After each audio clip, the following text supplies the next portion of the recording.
Israel, America और Iran, इन तीन के बीच में एक बड़ी अलग परिस्थितियां हैं। इजराइल और अमेरिका के बीच की मीटिंग होती है और उस समय ऐसा लग रहा था कि शायद मीटिंग में बड़ी खामोशी के साथ में कुछ डिसाइड किया गया हो, लेकिन उसके कुछ समय बाद डोनाल्ड ट्रंप कहते हैं कि सिर्फ और सिर्फ डील ही एकमात्र तरीका है, अगर वो नहीं हुआ तो आगे आने वाले वक्त में देखा जाएगा। दूसरी तरफ B-52 बॉम्बर्स की बात हो या घेराबंदी की बात हो, बातचीत की आड़ में बार बार दावा ये किया जा रहा है कि जो पैटर्न उन्होंने वेनेजुएला में अपनाया था, पहले दबाव और उसके बाद में एक्शन, वही पैटर्न यहां पर अपनाने की कोशिश है ईरान में भी।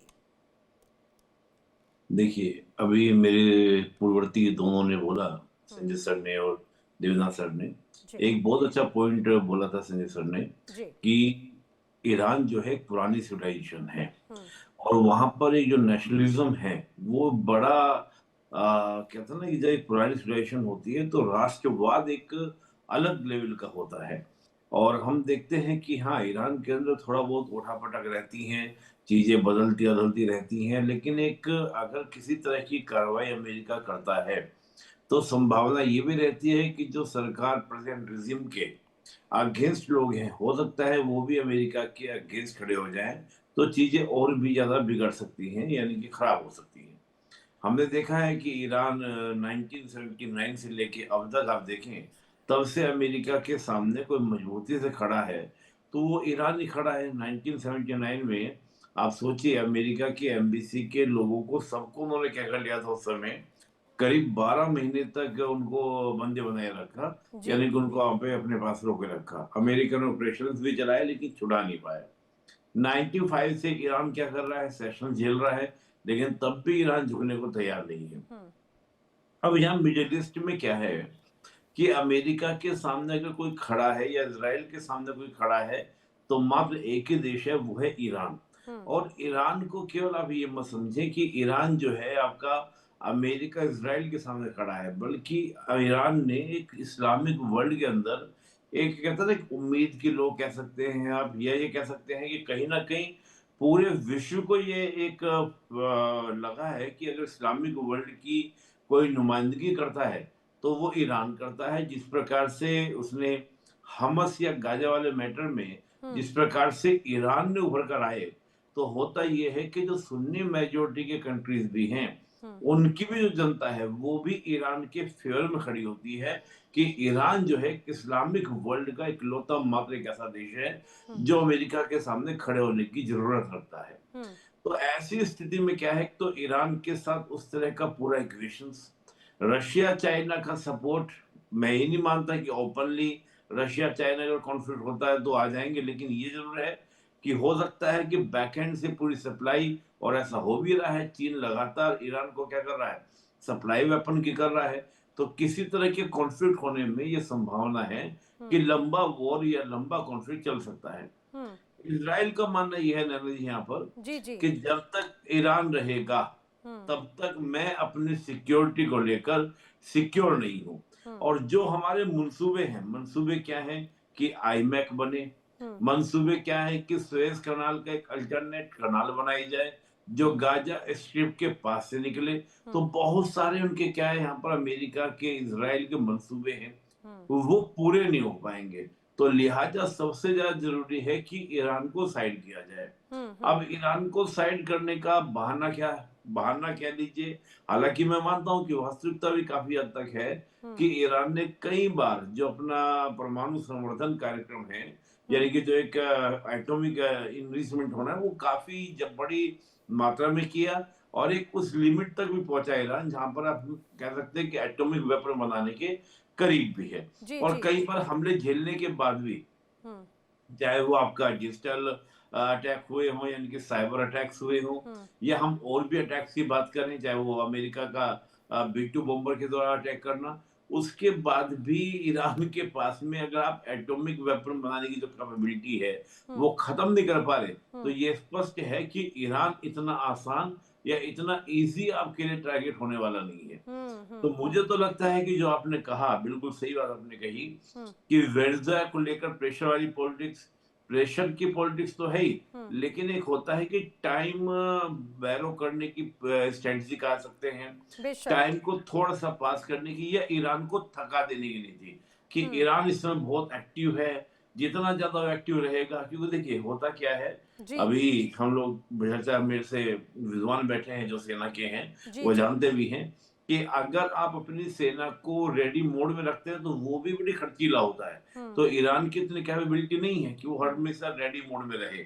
अमेरिका इसको झेल सकता है क्योंकि अमेरिका का डिफेंस बजट बड़ा है, अमेरिका का पूरा साइज बड़ा है, हर चीज में बड़ा है। बेशक, तो मुझे लगता है कहीं ना कहीं जी इसमें कोई शक नहीं। देखिए कि अमेरिका की अगर ताकत की बात की जाए तो वो ताकत हर लिहाज से ईरान के मुकाबले बहुत ज़्यादा मजबूत है, लेकिन जिस रूप में यहाँ पर अभी हालात नज़र आते हैं तपेश चौधरी, इसमें एक बड़े अलग अलग तरह के बयान सामने आ रखे हैं, जिसमें चाहे ईरान की अगर बात की जाए तो ईरान इजराइल की इस पूरी भूमिका को सबोटाइज्ड कह रहा है। वो कह रहे हैं कि ईरान के खिलाफ इजराइल जो एक बड़ी साजिशें रच रहा है, क्योंकि बातचीत अगर अमेरिका के साथ में दबाव की होती है तो उनकी तरफ से जो बयान सामने आए हैं, अली लारिजानी, उन्होंने कहा इजराइल नेगोशिएशंस को डिरेल करने की कोशिश कर रहा है और रीजनल वॉर भड़काना चाहता है। और जिस तरह से क्योंकि दबाव बनाने की बात भी है तो वो दरअसल इजराइल ही बार बार दबाव बना रहे कि डील ऐसी हो जिसमें ईरान पर दबाव बनाया जाए, ईरान कंट्रोल हो जाए बस। Thank you Naina for inviting me.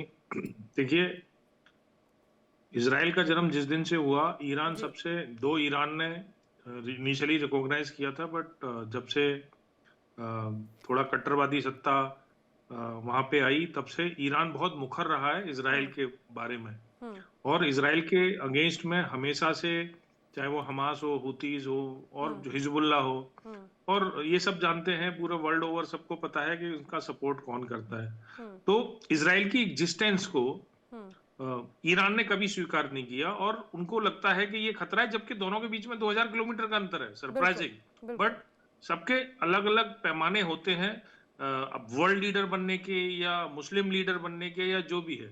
Anyway, इस पे नहीं जाते, ये थोड़ा सा पास बैकग्राउंड मैंने बताया। आज की डेट में मैं ये बात करता हूं कि अब वो ईरान ये बोल रहा है कि इजराइल सैबोटाज कर रहा है या अमेरिका क्यों प्रेशर डाल रहा है। देखिए, दोनों के अपने अपने रीजन हैं, ईरान के भी, इजराइल के भी, अमेरिका के भी।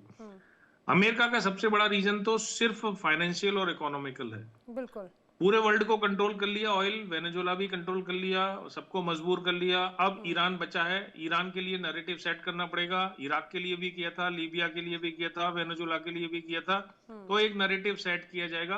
तो एक ईरान है जो थोड़ा बैलेंसिंग रख रहा है, क्योंकि ईरान की भी ऑयल कैपेसिटी ठीक ठाक है, और ईरान से इंडिया और चाइना दोनों के अच्छे संबंध है, जिनको वो थोड़ा सा स्क्वीज करने की कोशिश कर रहा है। अच्छा, इस चक्कर में चाइना जो है थोड़ा ज्यादा स्क्वीज हो रहा है इंडिया से, तो चाइना थोड़ा सा खुल के तो नहीं आ रहा, लेकिन बैकग्राउंड सपोर्ट ईरान को अब दे रहा है।